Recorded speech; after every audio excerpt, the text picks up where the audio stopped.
नमस्कार मंडळी, मी आहे राज पाटील. तुमचं पुन्हा एकदा स्वागत आहे पाटील पोल्ट्री फार्म मध्ये. सर्वप्रथम तुम्ही बघू शकला आपला शेडचा पूर्णपणे काम झालेलं आहे.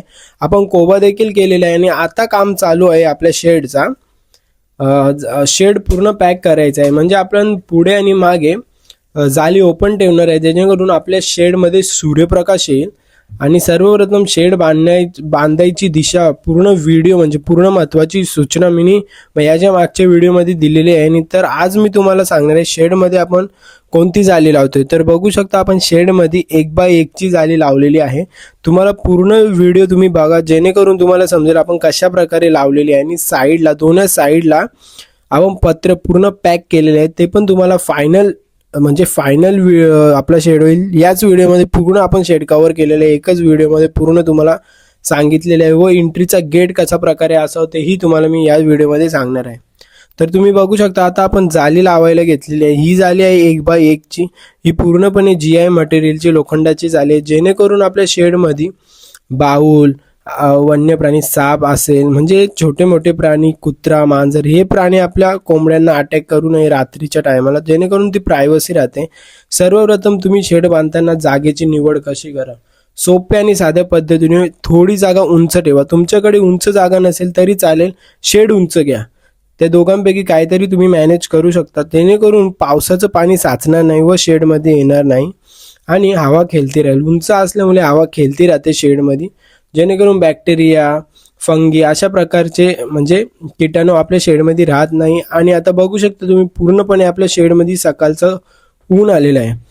तर पूर्ण शेड पूर्व पश्चिम असल्यावर सकाळ संध्याकाळचा ऊन थेट शेडमध्ये येतो, जेणेकरून आपला शेड पूर्ण सुक्का राहतो व चांगल्या प्रकारे आपल्या कोंबड्यांना ती जागा सुकी म्हणजे पूर्ण कोरडी जागा राहते. तर बघू शकता आपण शेडला कशी जाली मारलेली तुम्ही बघू शकता. तर आहे आपल्या एंट्रीचा गेट. तर आपलं पूर्णपणे शेड रेडीच झालेलं आहे, फक्त आता आपण कोंबड्या पण आणलेल्या आहेत. ही व्हिडिओ थोडी लेट पडते, जेणेकरून मी एकाच व्हिडिओमध्ये तुम्हाला पूर्ण माहिती सांगणार होतो. तर बघू शकता आपण शेड पूर्ण पॅक केलेले आहे. आता इथे दरवाजे पण लावलेले आहेत. आता साईडून आपण 2.5 फुटाचे पत्रे कापून आपण साईडला पूर्णपणे पॅक करणार आहोत, जेणेकरून खालून साप वगैरे असे छोटे छोटे प्राणी येणार नाहीत व आपल्या कोंबड्यांना किंवा कोंबड्यांच्या अंड्यांसाठी काहीच धोका राहणार नाही. अशा प्रकारे आपण केलेले आहे. आणि पूर्णपणे साईडून पण अशा प्रकारे आपण हुकनी पत्रे लावणार आहेत. शेडची लांबी रुंदी आपला शेड आहे 40x15चा शेड आहे. आपण त्यांना 2 दरवाजे ठेवले आहेत. 2 दरवाजे म्हणजे एक आपल्या रात्री कोंबड्यांसाठी बसण्यासाठी एक ब्रूडिंग एरिया आणि छोटीशी एक हॅचिंग एरिया.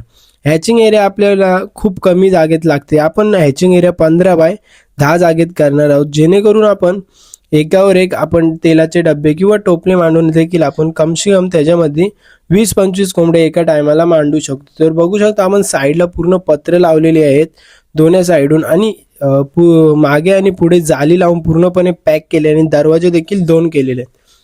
तर बघू शकता आता हवा आणि व्हेंटिलेशन खूप महत्त्वाचं आहे, जेणेकरून कोंबड्या सुक्या राहतात व आपली कंपाऊंड देखील चांगलं राहतं. बघू शकता आपण गेटची उंची आपण 6 फूट ठेवलेली आहे आणि त्याला पण आपण जाली साधा सिंपल गेट केलेला आहे. जास्ती खर्च नाही केलेले, एकदम साधा सिंपल गेट आहे. आपण येणार एंट्री आपली गाडी देखील येऊ शकते, अशा प्रकारे शेड केलेलं आहे. आणि जाली आणि कंपाऊंडची पण आपण व्हिडिओ याच्या अगोदर आपण केलेली. आणि पाण्याची व्यवस्था, पाण्याची टाकी कुठे आहे बघू शकता आपण. पाण्याची टाकी नाही, आपण ड्रम ठेवलेले, आपण सीधा बॉरिंगचा पाईप आहे. हा बघू शकता पाईप पण इथेच आहे. आपण डायरेक्ट त्यांना बॉरिंगचं पाणी पिण्यासाठी देतोय. सर्वप्रथम आपल्या शेडमध्ये कोणता पण कीटाणू किंवा बॅक्टेरिया आला, रोग आला, तो सर्वप्रथम पाणीच्या थ्रूनीच येणार आहे, कारण की पाणीच असं आहे ते त्यांच्या बॉडीमध्ये पूर्णपणे ॲब्झॉर्ब होतो, त्याच्यातूनच कीटाणू आपल्या कोंबड्यांमध्ये जास्ती जाण्याची शक्यता असते. तुम्हाला आजची व्हिडिओ कशी वाटली, व्हिडिओ आवडली असेल तर चॅनलला सबस्क्राईब करा. धन्यवाद.